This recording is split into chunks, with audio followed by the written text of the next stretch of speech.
ವಾಸವಿ ಚರಿತೆಯ ಪೇಳ್ವೆವು ನಾವು ನಿಮಗಿಂದು. ದುಷ್ಟರ ಶಿಕ್ಷಿಸಲೆಂದು, ಶಿಷ್ಟರ ರಕ್ಷಿಸಲೆಂದು. ಆಂಧ್ರ ಪ್ರದೇಶದ ಪೆನುಗೊಂಡೆಯಲ್ಲಿ ಕುಸುಮ ದಂಪತಿಗಳಿದ್ದರು. ಮಕ್ಕಳಿರಲಿಲ್ಲ ಎಂಬ ಚಿಂತೆ ಅವರನ್ನು ಸದಾ ಕಾಡುತ್ತಿತ್ತು. ಗುರು ಭಾಸ್ಕರಾಚಾರ್ಯರಲ್ಲಿ ಬೇಡಿದರು ಸಂತತಿಗೆಂದು. ಪುತ್ರ ಕಾಮೇಷ್ಟಿ ದಾರಿಯೊಂದೆ ಎಂದು ಹೇಳಿ ಹರಸಿದರು.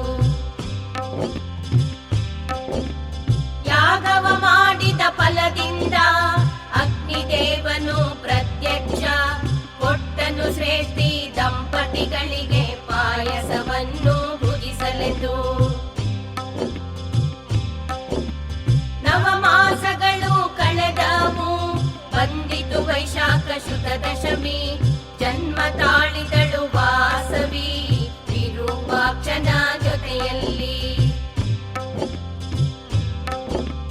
ಬಾಲಲೀಲೆಗಳ ನೋಡಿ ಹರುಷದಿ ಮಾತಾ ಪಿತೃಗಳು.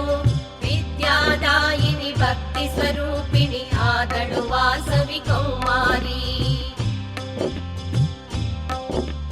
ವಿಷ್ಣುವರ್ಧನ ರಾಜನು ಬಂದನು ಪೆನುಗೊಂಡೆ ಪುರವ ನೋಡಲು.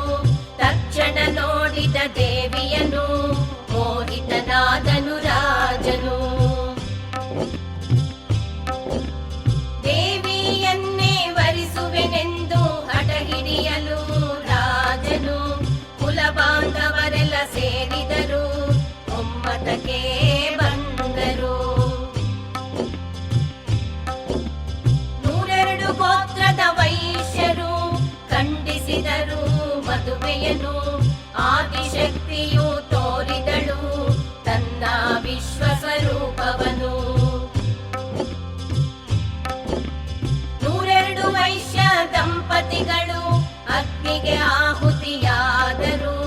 ವಾಸವಿ ದೇವಿಯು ಅಗ್ನಿದೇವನಿಗೆ ಆತ್ಮಾರ್ಪಣೆಯ ಮಾಡಿಕೊಂಡಳು. ವಾರ್ತೆಯ ಕೇಳಿದ ರಾಜನ ಶಿರವು ಸಹಸ್ರ ಹೋಳಾಯ್ತು. ಪರಾಶಕ್ತಿಯು ತೋರಿದಳು ತನ್ನ ವಿಶ್ವಸ್ವರೂಪವನು. ಜೈ ಜೈ ಮಂಗಳ ವಾಸವಿಗೆ, ಚಿನ್ಮಯ ರೂಪಿಣಿ ಕನ್ನಿಕೆಗೆ. ಜೈ ಜೈ ಮಂಗಳ ವಾಸವಿಗೆ, ವಾಸವಿ ಧಾಮದ ಕನ್ನಿಕೆಗೆ.